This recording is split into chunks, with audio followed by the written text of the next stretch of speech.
my favorite subjects, so hopefully you guys like it too. All right, so last time we talked about the definition of oxidation and reduction reactions. This is all the way back before exam 3. So we talked about redox reactions, what they are. We talked about our mnemonic oil rig, right? If you have something that's losing electrons, what's happening to it? Reduce. If it's losing electrons, it's being oxidized. If it's gaining electrons, do oxidation and reduction always go together? Yes, absolutely.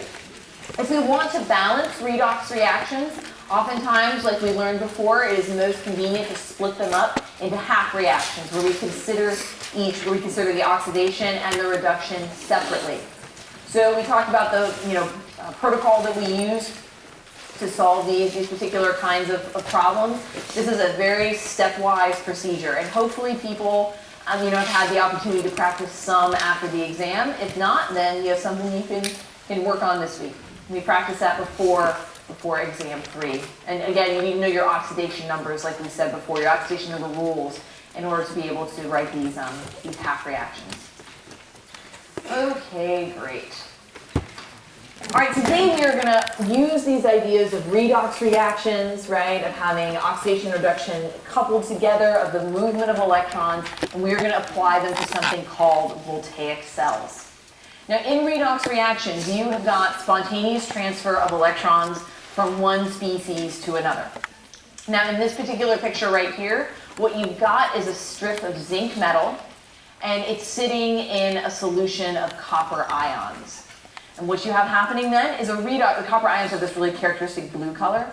So what you have here is a redox reaction where you have electrons being transferred, and you have fewer copper ions in solution. You see that solution getting a little bit less blue. Let's go ahead. I'm going to have you guys, because I don't want to talk this whole time, because that'd be kind of boring. So I would like you, just looking at this, looking at what's happening, we're going to go ahead and write what you think is the combined, it's a very simple reaction. With just zinc and copper, go ahead and write what you think is the redox reaction here. Incidentally, I should tell you that we're not going to have poll everywhere tonight because I don't think that's fair if people are working or are not able to be here for other reasons. But I do hope that you'll still participate in everything that we're doing. So we're using zinc and we're using copper. Go ahead and write what you think the redox reaction is. Yes, ma'am. That's what I'm doing at this moment. Let's see here. Yeah, you're welcome. Ooh. All we need is some calming music when we're at the spa. Let's try some stage lighting. People in the back, how is that? Is that a little bit better? Good? Okay, sweet.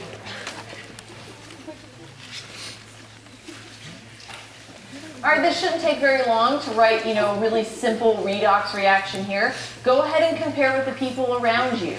What kind of reaction do you have written down? What kind of reactions they have written down? If this is just easy peasy for you, remember that the best way to know if you really understand something is to teach one of your peers. So if there's someone around you that doesn't understand, that's not a pain in the butt that you have to explain it to them. That's a learning opportunity for you. So go ahead and talk about this for a minute. What kind of reaction is happening here?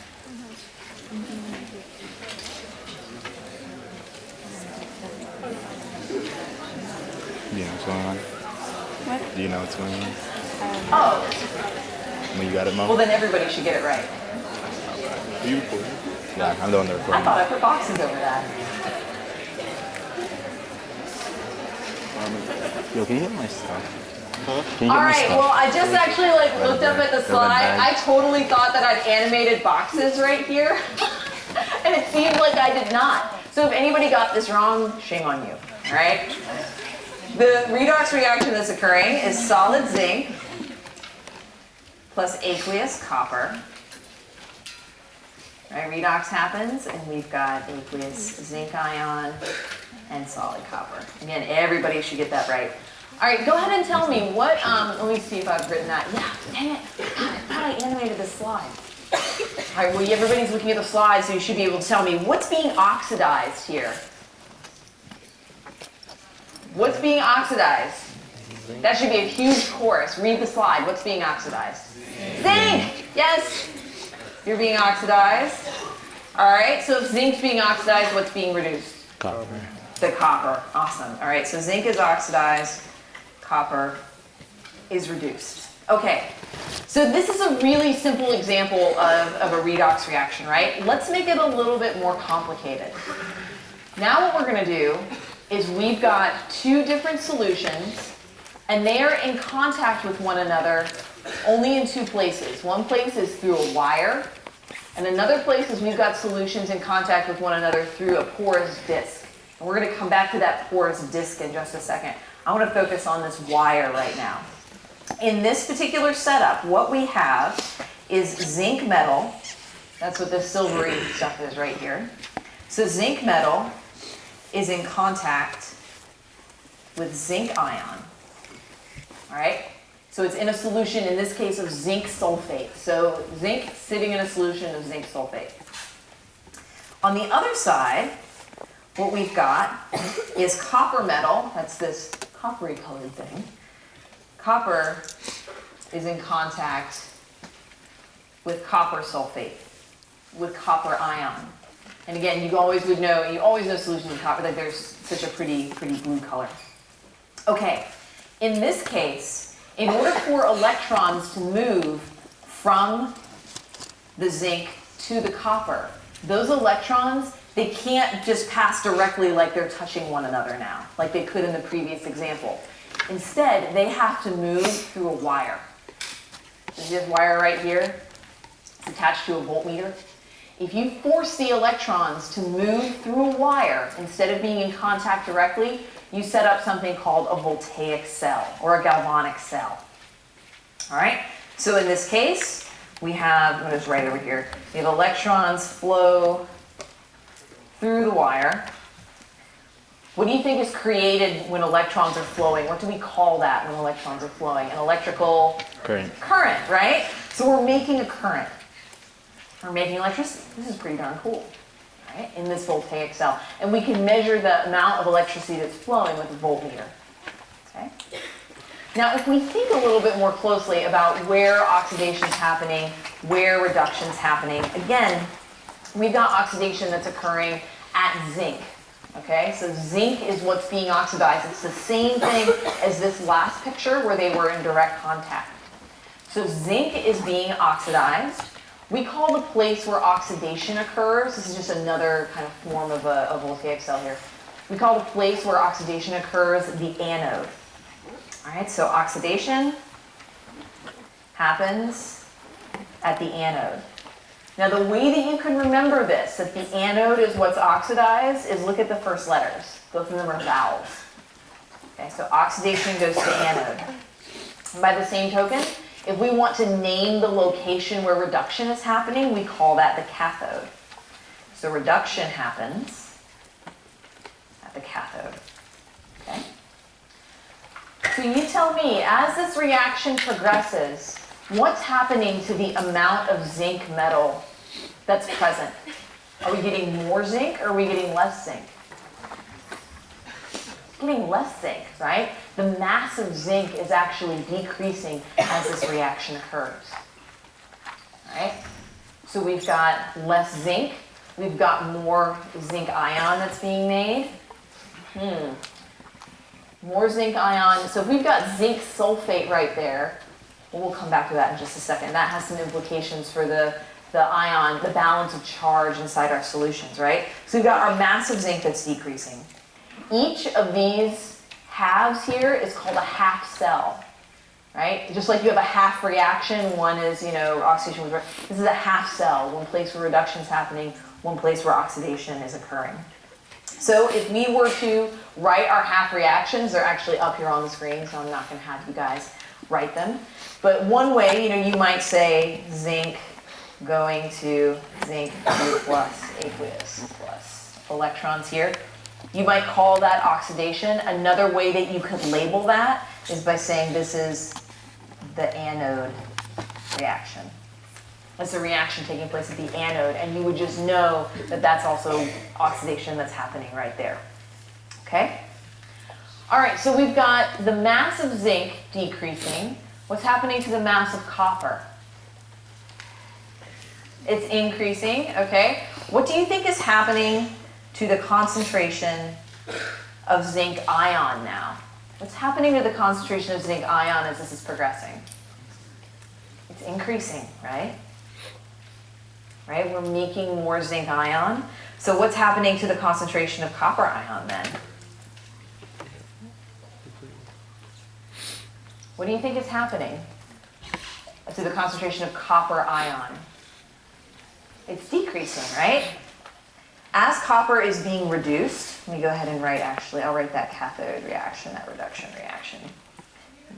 Oh, sure, sorry. All right, so we've got copper, aqueous going, plus, I'm forgetting my electrons. Oh no. Going to copper, solid. All right, so in this reduction reaction, we've got our concentration of copper actually decreasing. All right, so that's what's going on. If we let this reaction just like keep going and going and going, eventually what would happen is we'd use up all of that zinc strip. And we actually have a special name for that strip of zinc right there, that place where the wire attaches. We call that the electrode. So we would, in the course of this reaction, if we just let it keep on going, we would use up that zinc electrode entirely. All right. Now, there is another complication here, and this goes to what I just mentioned here, how you've got zinc increasing, zinc ion increasing on one side, and you've got copper cation decreasing on the other side. So what's happening here is that this is not just plain old zinc in solution. If you recall, back in this first picture, this is zinc sulfate. Okay? What's happening to my concentrations of sulfate on either side? Are my concentrations of sulfate changing on each side? What do you guys think? Do my sulfate concentrations change in either of those solutions? No, they don't change at all. They remain constant. So here, look what's happening though. If we have an increase in the amount of positive charge on this side and a decrease in the amount of positive charge on the other side, the charges in these two beakers start to become uneven, right? The overall charges that are present in each solution is uneven.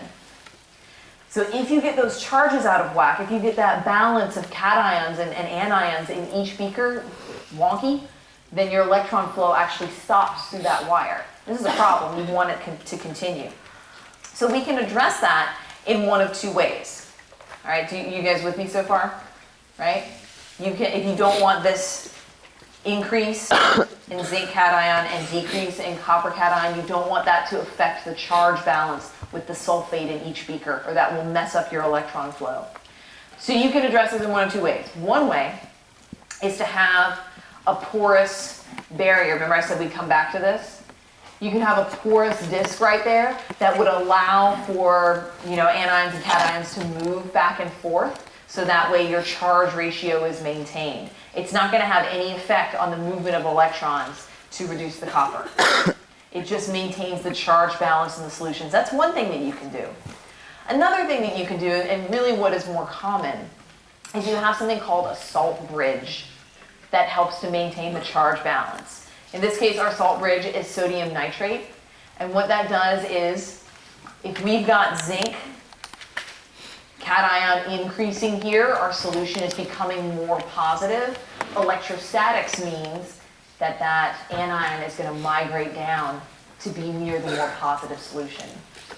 By the same token, here we've got our copper cation decreasing, right? So we're going to have more positive ions moving into that now more negative solution. So this is all electrostatics. So you need some kind of salt bridge or some kind of porous barrier in order to keep the charge balances balanced in each solution. All right. My notes are all wet, so it's like hard to see here. All right. So if we were to describe this overall, what we've got our two electrodes here, our anode. What's happening at the anode? Says it up there. Oxidation, right? Cathode, reduction, right? We've got some electrons that are flowing through some wire. We can measure that flow of electrons using a voltmeter. And we've got some porous barrier or some salt bridge that's keeping those two reactions balanced. All right. Yeah. Okay, we already talked about all that. Okay, what I would like to do now is I'm going to give you two half reactions, and I would like you to tell me which one is going to be at the anode and which one is going to be at the cathode. So you tell me what my anode is and what my cathode is. So here are your, wow, let's see if we can zoom out there. There we go. So here's my two reactions. Got zinc.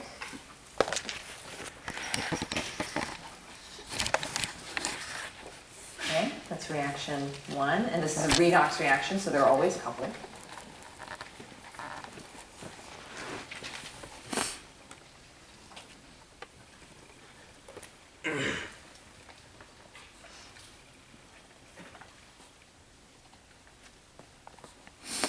Now this is not going to be balanced like according to how we balance redox reactions, but that's okay.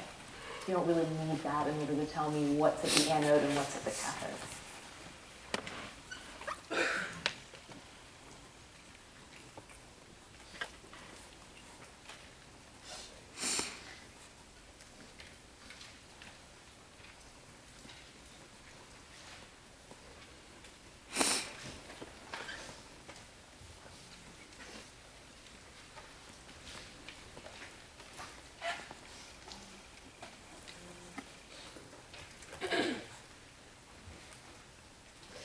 When you think you've got it figured out, you can talk to one of your neighbors, see what you can figure out.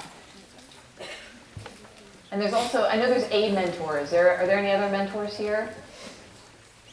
I know we have one brave soul now. If you really do need help, you can raise your hand, and either myself or one of the mentors will come around.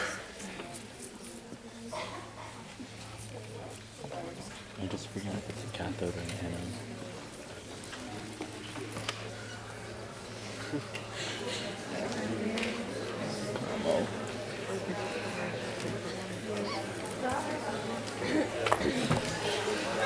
Yeah, which one is the cathode and which one is the anode? Do you know what the question is? Which one is the cathode, which is the anode? Okay.